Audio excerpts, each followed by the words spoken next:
Right. अब यहाँ पर बच्चों मैं क्या कर रहा हूं, देखिएगा वेग व्यंजक को ही लेकर अपन बात कर रहे हैं। इसमें एक अभिक्रिया आपको दे रखी है, जो अभिक्रिया है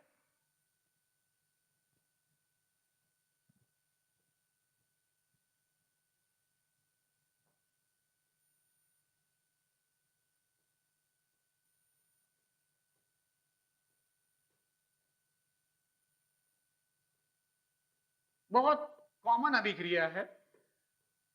इनऑर्गेनिक केमिस्ट्री में अकार्बनिक रसायन के अंदर आप इसका इस्तेमाल करते हैं, twice of NO plus Br2 giving twice of NOBr, twice of NO plus Br2 giving twice of NOBr।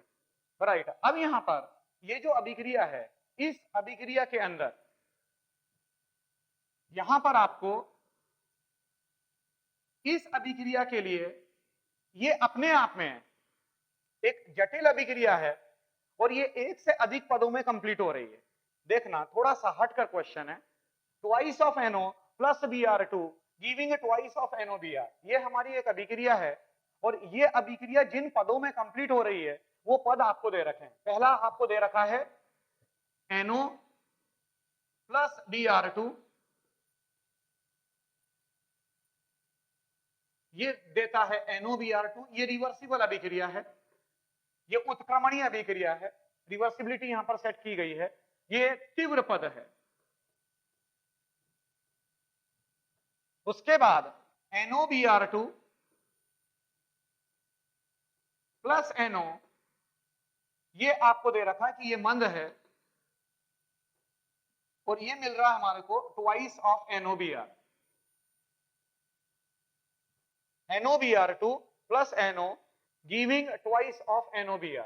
Right, ये दो आपको इस तरह से पद दे रखे हैं और अब ये दो पद देने के बाद आपसे ये पूछा जा रहा है कि जो उपरोक्त अभिक्रिया है उस उपरोक्त अभिक्रिया के लिए वेग व्यंजक क्या होगा, रेट एक्सप्रेशन क्या होगा, रेट लॉ एक्सप्रेशन क्या होगा।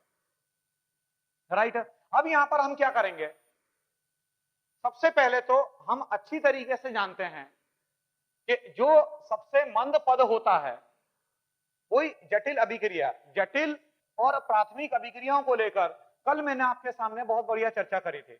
मैंने कहा था जटिल अभिक्रियाएं वो अभिक्रियाएं होती हैं जो एक से अधिक प्राथमिक पदों के अंदर कंप्लीट होती है और अगर हम किसी एलिमेंट्री रिएक्शन की बात करें तो वो एक पद के अंदर कंप्लीट होती है। ये अपने आप में twice of NO plus Br2 giving twice of NOBr, ये अपने आप में एक जटिल अभिक्रिया है और जटिल अभिक्रिया है, ये एक से अधिक पदों में कंप्लीट हो रही है। और ये भी हमारी बात हुई थी कि जब एक से ज्यादा पदों में जो कंप्लीट होता है उसमें जो सबसे मंद पद होगा, राइट, वह वेग निर्धारक पद कहलाया जाएगा। रेट डिटरमाइनिंग स्टेप उसको कहते हैं, वेग निर्धारक पद के रूप में काम करेगा। तो अब यहां पर ये रेट को डिटरमाइन करेगी, ये स्लो स्टेप है, ये मंद स्टेप है और क्योंकि ये मंद स्टेप है इसका मतलब ये रेट का निर्धारण करेगी। इसका मतलब मैं बोलूंगा rate R is equal to K NOBr2 into NOBr2 का यहां पर जो गुणांक है वो 1 है, NOBr2 का जो गुणांक है वो 1 है और जो NO है उसका भी गुणांक 1 है। तो NOBr2 rate R is equal to K NOBr2, ये NOBr2, राइट, और यहां पर NO, यहां पर ये NO अपन ने लिख दिया क्योंकि जो मंद पद है वो अपने आप में वेग निर्धारक पद माना जाता है।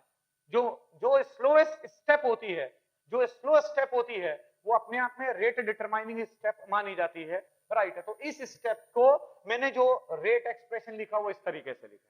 बट अब यहां पर क्या है बच्चों, इंपॉर्टेंट बात यह है कि जब आप इन दोनों पदों का योग करेंगे, तो जब आप दोनों पदों का योग करेंगे तो NOBr2 कैंसल आउट हो रहा है, NOBr2 कैंसल आउट हो रहा है। राइट, जब आप योग कर रहे हैं इसका जब प्लस करोगे तो जिस समय आप प्लस करोगे तो ये हमारे को मिलेगा twice of NO plus Br2 giving twice of NOBr,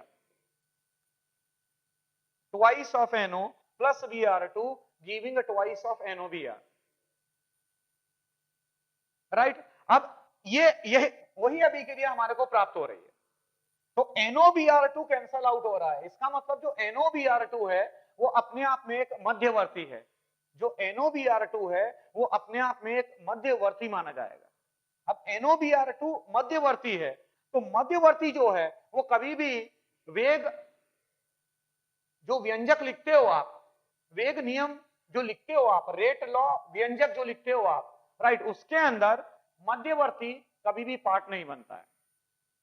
जो मध्यवर्ती होता है वो रेट लॉ एक्सप्रेशन का, वेग नियम व्यंजक का कभी भी पार्ट नहीं माना जाता है, वो पार्ट नहीं माना जाता उसका, राइट। तो यहां पर NOBr2 हमारे को हटाना पड़ेगा, और NOBr2 को हटाने के लिए ये पहली वाली जो अभिक्रिया है उसका मेरे को सहारा लेना पड़ेगा। पहली वाली जो अभिक्रिया है हमारी वो अपने आप में एक उत्क्रमणीय अभिक्रिया है, पहली वाली जो अभिक्रिया है वो अपने आप में एक उत्क्रमणीय अभिक्रिया है। इसका मतलब ये हुआ कि इस अभिक्रिया के लिए जो इक्विलिब्रियम कांस्टेंट होगा, मतलब मैं बोलूंगा equilibrium constant is equal to NOBr2 की सांद्रता बटे में NO की सांद्रता गुणित Br2 की सांद्रता। ये जो अभिक्रिया है आपके सामने, इस अभिक्रिया के लिए जो मैं इक्विलिब्रियम एक्सप्रेशन लिखूंगा, राइट, वो साम्य जो व्यंजक है, साम्य व्यंजक जब मैं लिखूंगा तो वो साम्य व्यंजक ये बनेगा हमारा। इसका मतलब मैं बोलूंगा NOBr2 की सांद्रता बराबर KEQ इंटू NO की सांद्रता इंटू Br2 की सांद्रता। इसी चीज को, ये जो आपके सामने साम्य व्यंजक लिखा हुआ है, इस साम्य व्यंजक को मैं ऐसे भी लिख सकता हूं, NOBr2 की सांद्रता बराबर KEQ into NO into Br2, right. तो अब ये जो NOBr2 है, यहां से हमारे को जो NOBr2 है जो अपने आप में एक मध्यवर्ती है, जो अपने आप में एक इंटरमीडिएट है, राइट, तो ये जो NOBr2 है, इस NOBr2 की सांद्रता को मैं यहां पर ले सकता हूं, मैं यहां पर ले सकता हूं। इट मींस मैं बोलूंगा rate R is equal to K NOBr2 बराबर KEQ into NO into Br2 into NO, right, check कर लीजिएगा आप, राइट। मैंने जो NOBr2 है वो NOBr2 की जगह पर मैंने इस तरीके से लिख दिया। इट मींस मैं बोलूंगा rate R is equal to K dash and it is NO की घात में 2 इंटू Br2 हो जाएगा, राइट। यहां पर जो पावर्स हैं, जो घातांक है, वो योग हो जाएगा घातांकों का, राइट। इसमें NO की पावर में 2 इंटू Br2, ये हमारे को मिल जाएगा। इस, और ये जो है, अब ये बोलेंगे K डैश क्या है, K डैश भी अपने आप में कांस्टेंट है, K अपने आप में रेट कांस्टेंट है, KEQ अपने आप में साम्य स्थिरांक है, राइट। ये वेग स्थिरांक है, ये साम्य स्थिरांक है, राइट। इन दोनों का मैंने योग गुणा कर दिया, तो जब इन दोनों का मैं गुणा करूंगा तो एक नया स्थिरांक मुझे मिलेगा। इट मींस मैं बोलूंगा rate is equal to K dash NO की घात में 2 इंटू Br2, राइट। इसका मतलब जो ऑर्डर ऑफ रिएक्शन हमारे को मिलेगा वो ऑर्डर ऑफ रिएक्शन हो जाएगा 2 + 1 that is equal to 3, right. ये हमारे को मिल चुका है। आ गई होगी बात समझ में आपको, राइट। तो ये बिल्कुल एक नई तरह का क्वेश्चन था जिसमें कि आपने देखा कि किस तरीके से जो मंद पद होता है वह मंद पद जो है वो रेट का निर्धारण करता है, राइट। अब इसी में बच्चों देखना, मैं एक अलग केस ले रहा हूं, देखिएगा।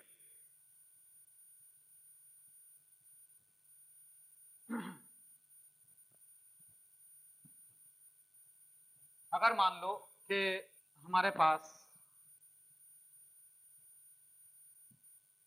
ये एक अभिक्रिया आपको दे रखी है, ट्वाइस ऑफ N2O5 गैसीय देता है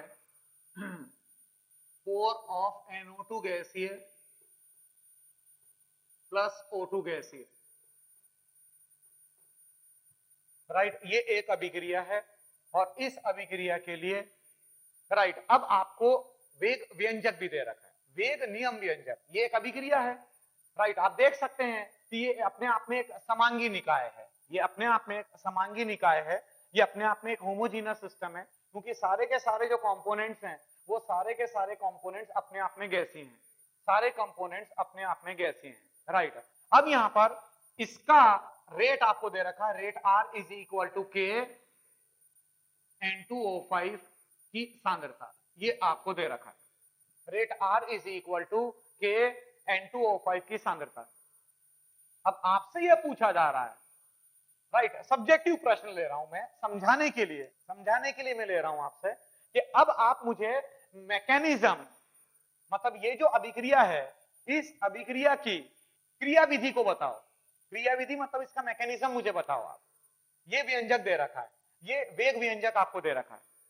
अब ये जो वेग व्यंजक दे रखा है, राइट, इस क्रियाविधि का, इस अभिक्रिया का ये वेग नियम व्यंजक है।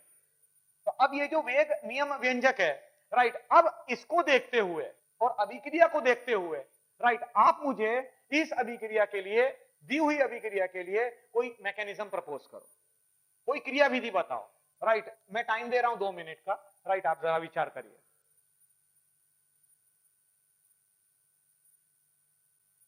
अब ये जो अभिक्रिया है उसके लिए, क्योंकि यहां पर ये जो अभिक्रिया आपको दे रखी है, ये अपने आप में प्रथम कोटि की अभिक्रिया है। कैसे पता चला हमारे को कि ये प्रथम कोटि की है? यहाँ पर N2O5 का जो घातांक है वो 1 है, इसका मतलब ये प्रथम कोटि की अभिक्रिया है। इसका मतलब जो मंद पद है, उस मंद पद के अंदर N2O5 का सिर्फ एक अणु आना चाहिए। इसका मतलब मैं बोलूंगा N2O5, ये मंद पद मान लीजिए, यहां पर हमने लिख दिया ये N2O5 देता है NO2 plus NO3, NO2 plus NO3, ये हमारे को मिला।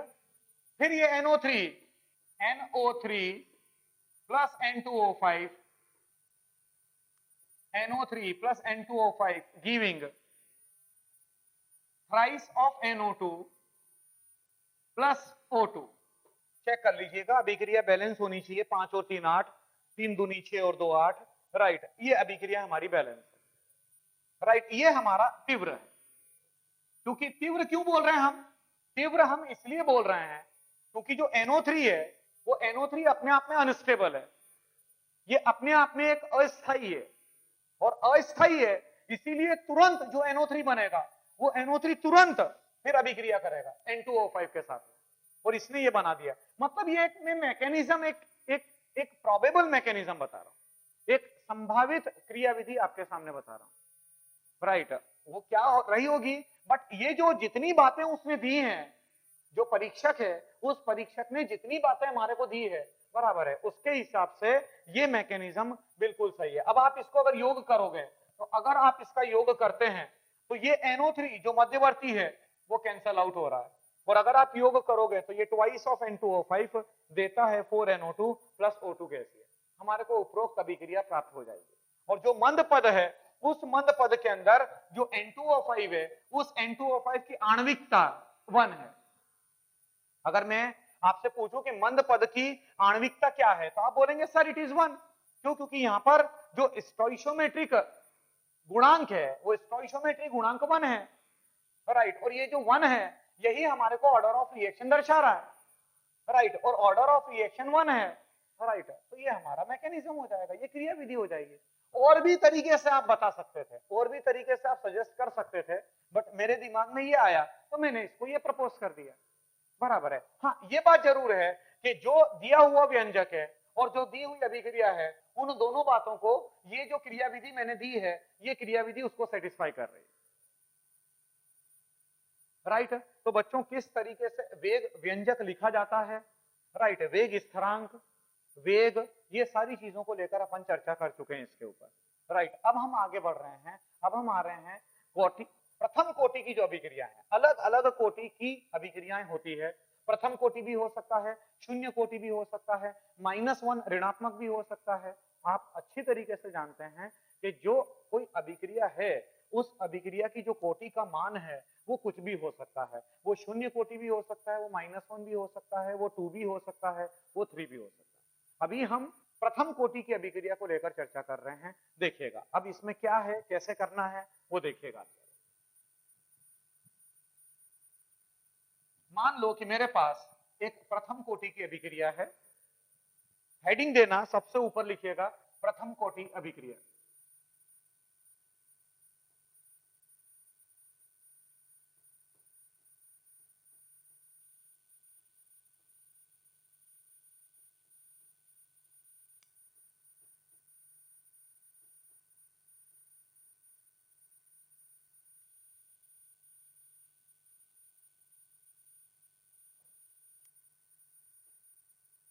राइट। अब ये जो हमारी प्रथम कोटि अभिक्रिया है, मान लो कि हमने लिखा ए गिविंग उत्पाद, ये उत्पाद यहां पर बनता है,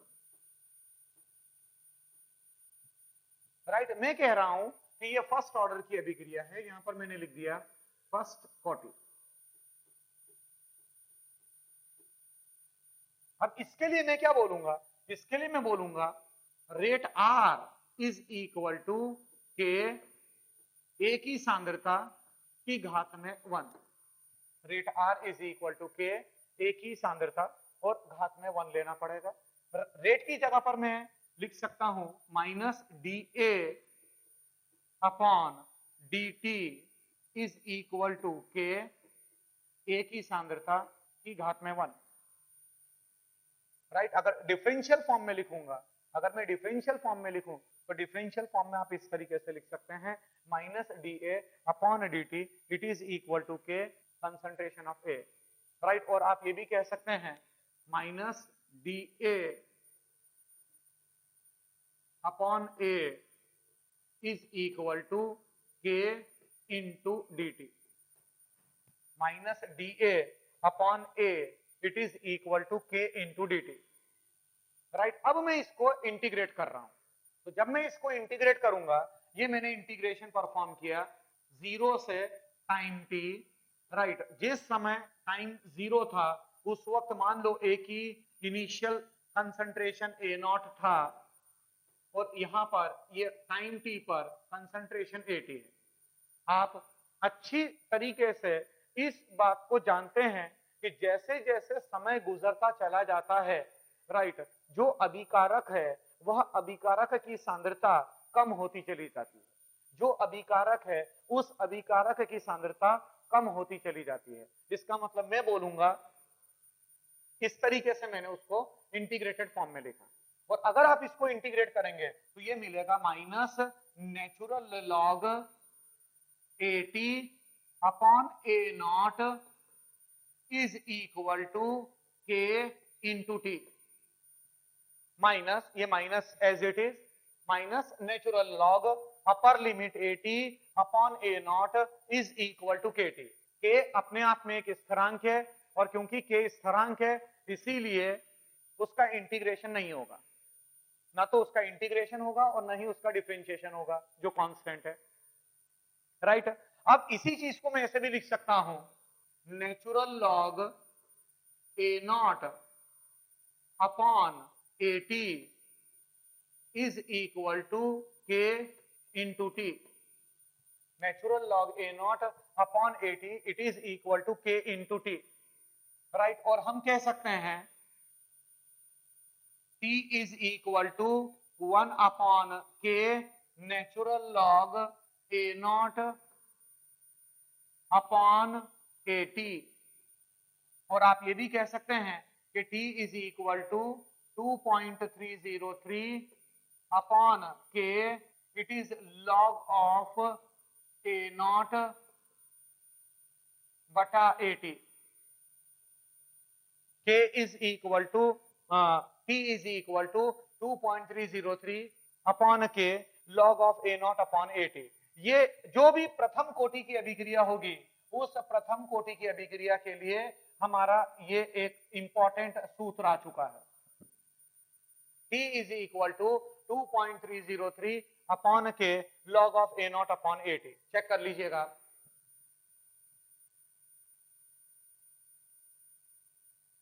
जो भी प्रथम कोटि की अभिक्रियाएं होगी उन प्रथम कोटि की अभिक्रियाओं के लिए, राइट, आप इसका इस्तेमाल कर सकते हैं, बिल्कुल आप इस्तेमाल कर सकते हैं,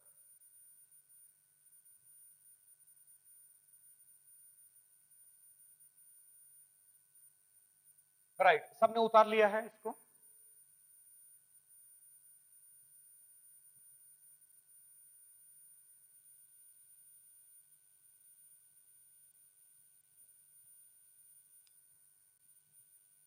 राइट, सबने उतार लिया होगा। अब हम आगे बढ़ रहे हैं। अब इसी एक्सप्रेशन से, ये जो आपका एक्सप्रेशन था, इससे अर्धायु को लेकर बात कर रहा हूं। अर्धायु, अर्धायु मतलब हाफ लाइफ पीरियड, अर्धायु मतलब हाफ लाइफ पीरियड, राइट, इसका क्या मतलब है? अर्धायु, हाफ लाइफ पीरियड, जिसको कि हम रिप्रेजेंट करते हैं टी हाफ से, उसको टी हाफ से रिप्रेजेंट किया जाता है।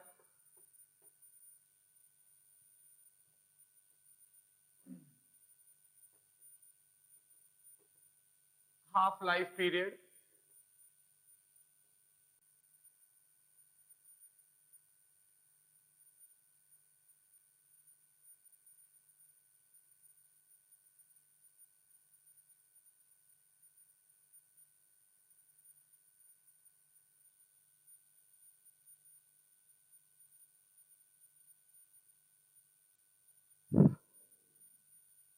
ये जो अर्धायु है वो अर्धायु क्या है?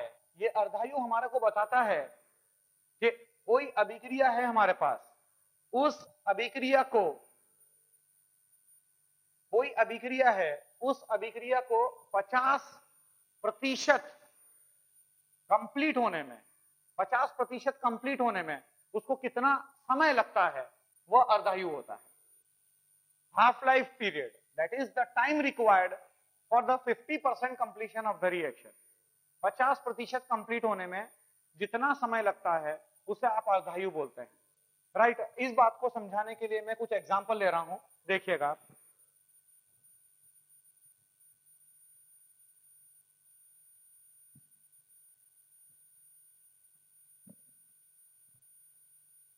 मान लो कि हमारे पास कोई एक अभिक्रिया है, x देता है y।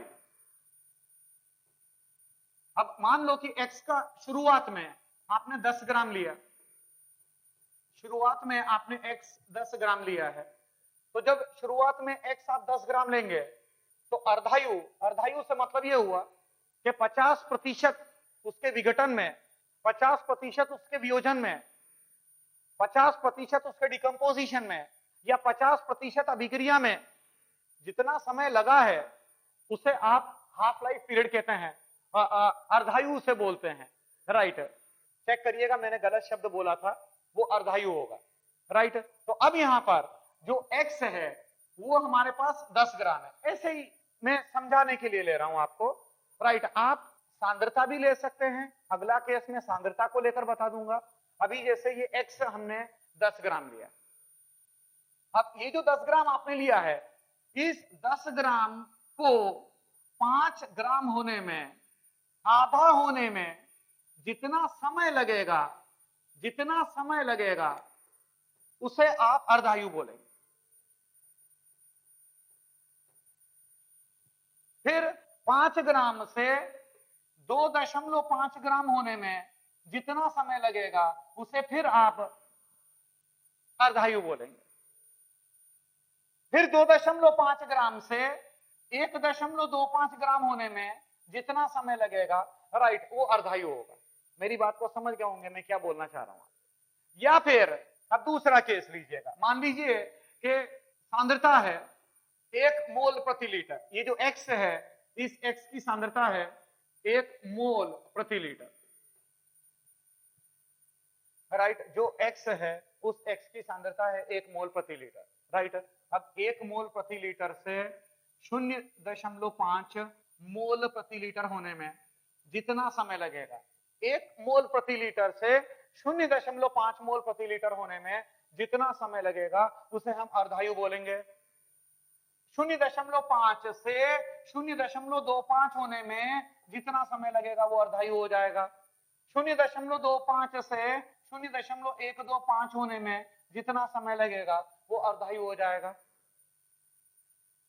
राइट, तीसरा केस, अगर मान लो 2 गुणित 10 की घात में 22 x के परमाणु आपने लिए। अब ये परमाणुओं को लेकर मैं बात कर रहा हूं, एटम्स को लेकर बात कर रहा हूं। 2 गुणित 10 की घात में 22 मान लो x के परमाणु हैं। अब ये जो x के परमाणु या अणु जैसा लेना चाहो आप, राइट, मान लीजिए अणु है। अब ये आधे होने में, आधा होने में 1 गुणित 10 की घात में 22, आधा होने में जितना समय लगेगा उसे आप अर्धायु बोलेंगे। 1 गुणित 10 की घात में 22 से फर्दर आधा होने में, आधा करेंगे मतलब ये हो जाएगा 5 गुणित 10 की घात में 21। राइट जब आपने इसको डिवाइड बाय 2 कर दिया तो डिवाइड बाय 2 करोगे तो ये मिल जाएगा हमारे को, राइट। तो आधा होने में जितना समय लगेगा उसे आप अर्धायु बोलेंगे। ये तीन आपके सामने अलग अलग प्रकार मैंने दिए हैं। यहां पर आप द्रव्यमान को लेकर बात कर रहे थे, यहां पर सांद्रता को लेकर बात कर रहे थे, और यहां पर परमाणुओं अथवा अणुओं की संख्या को लेकर बात कर रहे थे। बराबर है, हर बार हम आधा कर रहे थे, 10 ग्राम से 5 ग्राम, 5 ग्राम से 2.5 ग्राम, इस तरीके से हम आधा कर रहे थे। तो ये जो आधा होने में जितना समय लग रहा है, राइट, उसे हम अर्धायु बोलेंगे। अब किसी प्रथम कोटि की अभिक्रिया के अंदर, राइट, कैसे हम बात करेंगे, राइट, प्रथम कोटि की अभिक्रिया का मैंने आपको एक्सप्रेशन क्या दिया था, मैंने जो व्यंजक आपको दिया था वो था T is equal to 2.303 upon के लॉग ऑफ अभिकारक की आरंभिक सांद्रता बटे में अभिकारक की सांद्रता टाइम टी पर। अब मैं अर्धायु के व्यंजक की बात करना चाह रहा हूं, तो अर्धायु को टी हाफ से आप रिप्रेजेंट करते हैं, अर्थात मैं बोलूंगा टी हाफ बराबर 2.303 बटा के, इट इज लॉग ऑफ, मान लो कि जो हमारा अभिकारक है उस अभिकारक की जो आरंभिक सांद्रता है वो आरंभिक सांद्रता A0 है, राइट। हम एक व्यंजक चाह रहे हैं, हम व्यंजक किसके लिए चाह रहे हैं, अर्धायु के लिए। टी हाफ का एक्सप्रेशन हमारे को चाहिए, अर्धायु का व्यंजक चाहिए हमारे को, मतलब 50% अभिक्रिया आपकी हो चुकी है।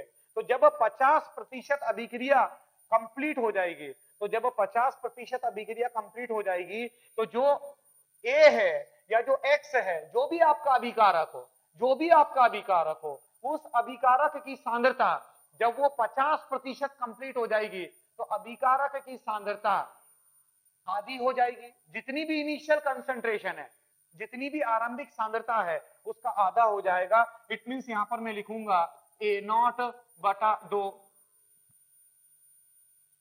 सभी बच्चों को यह बात समझ में आ गई होगी कि यदि आप आरंभिक सांद्रता A0 मानते हैं, तो जो अंतिम सांद्रता होगी 50% जब अभिक्रिया हो जाएगी, तो जो अंतिम सांद्रता हमारे को मिलेगी दैट इज A0 अपॉन 2 हो जाएगा, राइट। बात आगे बढ़ रही है, ये A0 से A0 कैंसल आउट हो जाएगा, यहां ये A0 से A0 कैंसल आउट हो जाएगा। इट मींस मैं बोलूंगा T half it is equal to 2.303 upon के, it is log of 2।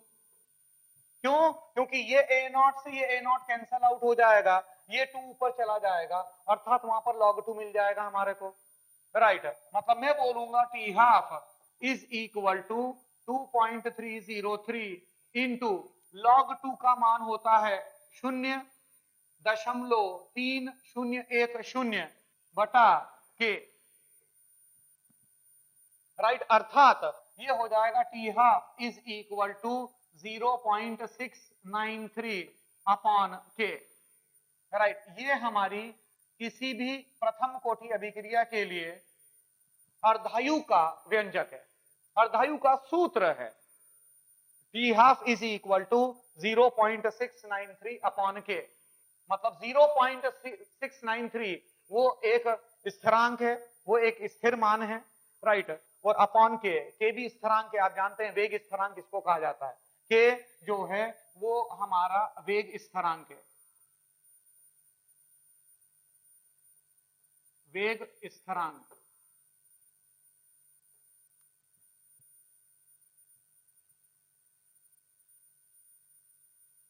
Right. तो कल बच्चों अब इस पर आगे अपन चर्चा करेंगे, अभी ये सूत्र सारे लिख लीजिएगा, ये जो मैंने छोटा सा एक डेरिवेशन बताया है इसको आप उतार लीजिएगा। तो t half is equal to 0.693 upon k. So that's all for today.